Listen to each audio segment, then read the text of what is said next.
Sir, আমরা তো অনেক মানুষের উপর কত রাগ কত অভিমান করে অনেকটা সময় যোগাযোগ করি না, কথা বলি না। স্যার, একটু ভেবে দেখেছেন? চলুন একটু কল্পনা করি, আমার যখন ভীষণ করে মন খারাপ হয় তখন আমি ঠিক এই কথাগুলো খুব করে ভাবি।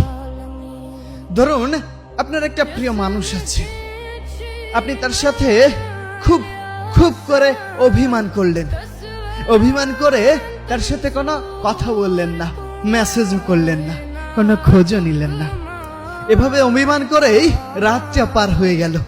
সকালেও সে আপনার কোনো খোঁজ নিল না, আপনিও তার কোনো খোঁজ নেওয়ার সময়ও পেলেন না, কারণ মধ্যরাতে স্যার আপনার ভীষণ করে বুকে ব্যথা করছিল।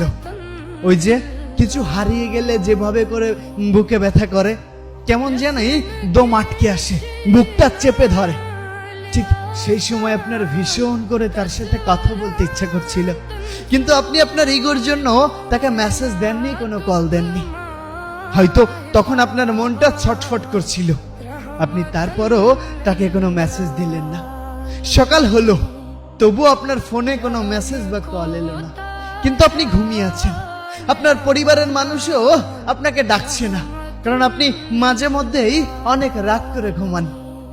আপনার আম্মু ভাবছে ঘুমাক আর একটু, হয়তো রাত জেগেছে, আজ তো আর কাজ নেই, ঘুমাক। আপনার ছোট্ট বোনটিও আপনাকে আর ডাকছে না, ভাইয়া ঘুমিয়েছে, মা নিষেধ করেছে তোর ভাই ঘুমাক।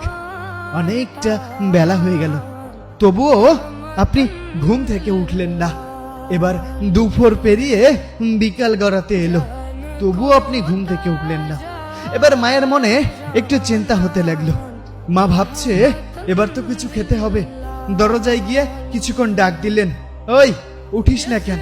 আপনার নাম ধরে অনেকক্ষণ ধরে ডাকতে থাকলো, কিন্তু আপনি কোনো সাড়া দিচ্ছেন না। মা আবার কাজে ব্যস্ত হয়ে গেল। কিছুক্ষণ পর আবারও মায়ের মনে খটকা লাগলো, কিরে আমার সোনা তো এত সময় ঘুমায় না। আবারও আপনাকে ডাকতে শুরু করলো, এবার আপনি তবুও উঠছেন না। এবার মা একটু কান্না ভেজা কণ্ঠে আপনাকে ডাকতে থাকলো, আপনি তখনও উঠছেন না। দরজায় অনেকবার কড়া নাড়া সত্ত্বেও আপনার যখন ঘুম ভাঙলো না, তখন মা একটু কান্না সুরে ছোট ভাইকে ডাকলেন, বললেন, এই কই রে, তোর ভাইকে একটু ডেকে দে, ও উঠছে না কেন? অনেক মানুষ জড় হয়ে গেল। আপনার দরজায় কড়া নাড়তে নাড়তে বিকট শব্দেও আপনার ঘুম ভাঙছে না, আপনি তখনও ঘুমিয়ে আছেন। আচ্ছা স্যার, আপনি তখন কেমন ঘুমাচ্ছেন? আপনি তখন ঘুম থেকে কেন উঠছেন না? তখন পাড়া প্রতিবেশী এসে পরামর্শ দিল, দরজাটা এবার ভেঙে ফেলা উচিত। কেউ কেউ দরজাটা বিকট শব্দে আঘাত করছে। মা তখন খুব কান্না করছে, আপনার বোন এসে মাকে জড়িয়ে ধরে রাখছে। দরজাটা ভাঙা হলো, আপনি তো ঘুমিয়ে আছেন। ভিতরে গিয়ে দেখলো আপনার ফোনটা একদিকে পড়ে আছে, রিং বাজছে, একটার পর একটা রিং আসছে, তবু আপনার ঘুম ভাঙছে না।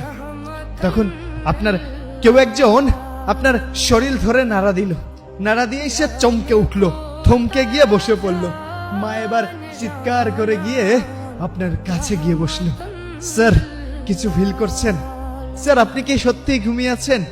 তাহলে মা কেন কান্না করছে? সবাই কেন এমন করে কান্না করছে? ঠিক তখনও আপনার প্রিয় মানুষটি আপনার খোঁজ নেয়নি। আচ্ছা, আর কি কখনো এই মানুষটি খোঁজ নিতে পারবে? আর কি কখনো আপনাকে সে পাবে? আচ্ছা স্যার, তারপর সব পাড়া প্রতিবেশী ব্যস্ত হয়ে গেল আপনার জীবনের শেষ গোসলের কার্যক্রমে। স্যার, আপনি তখন সবকিছুই দেখছেন, অনুভব করছেন। আপনি মায়ের পাশে গিয়ে বসলেন, মাকে বললেন, মা তুমি কেন কান্না করছো? এই তো আমি, তুমি কেন কান্না করছো? কিন্তু আপনার হাত তখন হাওয়ায় ভেসে যাচ্ছে, কিন্তু মা কান্না করেই যাচ্ছে। ঠিক সেই সময় আপনার প্রিয় মানুষটির কল আসলো আপনার ফোনে। আপনার ফোনটা বেজে উঠতেই আপনি ছুটে দৌড়ে গেলেন ওই ফোনটা ধরতে। আপনি ফোনটা ধরতে গিয়ে হাওয়ায় মিশে গেছেন, আপনি ফোনটা ধরতে পারলেন না। স্যার কেন পারলেন না? কিন্তু বারবার কল আসছে। কেউ একজন এসে ফোনটা কেটে দিল। ফোনটা এভাবে কল আসতে আসতে একটা সময় সুইচ অফ হয়ে গেল।